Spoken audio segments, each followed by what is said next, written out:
We'd like to sincerely thank our Patreon supporters. Good morning, everybody.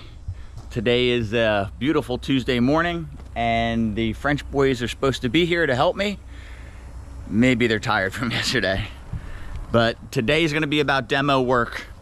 I've already got the electric pulled off the wall all the way to here, and I've stripped the electrical from all the gray conduit to back there. I need to keep stripping it back, start removing these sections of conduit so we can remove these walls, hide box walls, slabs, 4x4 posts. We need some of this lumber. We need the 2x4x12s, all these roof truss pieces. Oh, I'm filling a water back here and it's probably overflowing. That's okay, we're gonna overflow this enclosure a little bit, and I'll show you why. We're gonna overflow it in a different way. The bivittatus female, I was trying to transfer over to the other house, and I forget at what point I unscrewed the box, but she has dug a tunnel underneath the slab. And you remember, I'm putting wood from the slab wall down to the concrete floor in the other enclosures, so this can never happen. Usually in an egg-laying situation, and this could be her first cycle that I missed. She's a very shy lizard. She could be dug down there, but I imagine it's really wet, so I think it's more of a hiding thing. And I think I need to either dig her out or slowly trickle water in there with the lid screwed on this and make her re-choose this hide box. In which case, if she re-chooses this, I can then, mosquito on my head, I could screw the board on the front and then transfer her to a temporary enclosure at the other house. So I will probably trickle water in there until it aggravates her enough for her to come out. Not a whole bunch of water at once to like try and create a drowning situation, but more aggravating her and getting her out. And obviously I'll monitor that situation. But a lot of demo work. I'll give you guys an update shortly. All right, I'm getting back to finishing this demo video. Today's goal is going to be getting the rest of these divider pieces of wood. They're tied into the concrete slab down below. So I've got a chipping hammer to loosen that up, knock all this down, get these posts out of the ground, the rest of these walls knocked down, and these last two enclosures, which we've peeled back pretty far, but get the rest of the walls and posts down there. And then if we have time, we'll touch some of the stuff on these last two enclosures. These materials are going to be crucial for getting the next enclosures done in Okeechobee. But that's what I'm working on today. And this house has more trees.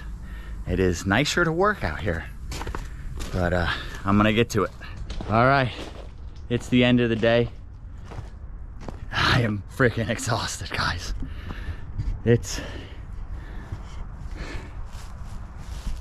mostly knocked down. Obviously, these wall sections, as the debris gets removed, you can remove the last little bit, but the slabs are mostly broke up with the sledgehammer. And that one's not touched, that one's not touched. I can't tell you how much work it is tearing all this apart. And it wasn't just unscrewing the wood. The wood dividers are concreted in, and you have to do it with the chipping hammer. And then I have a giant pickaxe that I have to break the rest of the concrete between where I use the chipping hammer and then pry that board out. And it's a struggle to even get them loose, but I can't leave them there. I gotta remove everything I can. Still gotta get the rest of that plumbing out, but I'm too tired to hold the camera right. The next two cages to demo are these two. And God, I think, what am I feeding on Tuesday? I think Forrest will get moved on Tuesday no matter what, and then I'll have these two cages to demo. So we're gonna be down to 4 animals. And I think the end of this week, I'll be able to move Sunny, which I'm a little nervous about because she's close to laying her unfertilized eggs. I don't want to disturb that, but I've got to do that. Oh, shoot, it's so funny. It's Alexander. Alexander's gonna get moved. He's you guys can see him there behind his log. He's gonna get moved to be put with that new sulfur female, and I'm gonna keep plugging away with the cages there. But I think tomorrow is gonna be creating some shade for the animals there. And I mean, we may only need it for one more month, and then we may get some regular normal summer patterns. But like right now, I had to stop probably 4 times today because I thought I was going to have a heat stroke. I tell you, it is insanely hot, and I feel for anyone who's digging ditches or doing roof work or blacktop or building pools. I mean, there are so many hot jobs all around the country. I feel for you. And I also want to give a shout out to Brunt Boots. They saw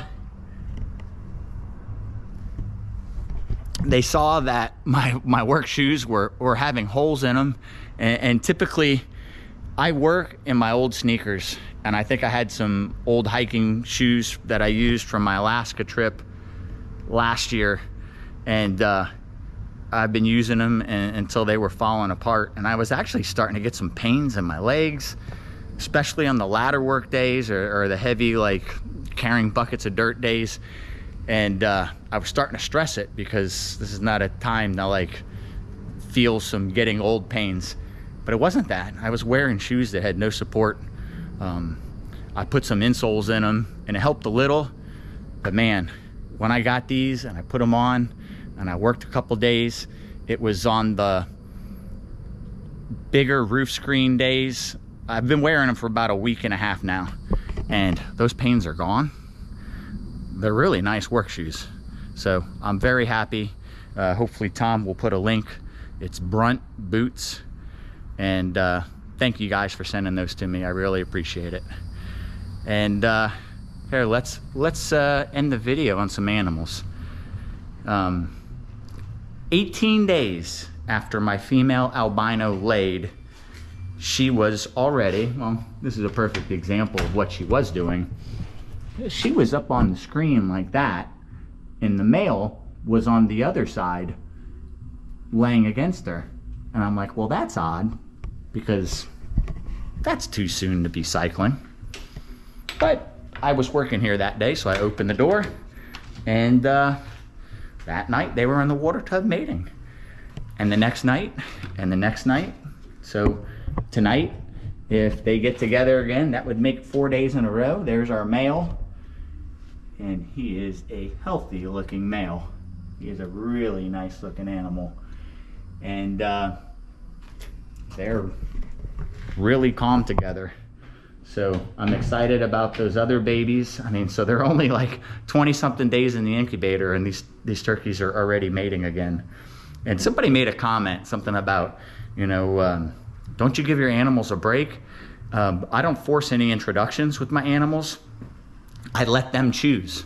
So if the female is obsessing with the screen to get to the male, and she has physically rebounded her weight, and we'll put the camera on her again, she is fine for weight.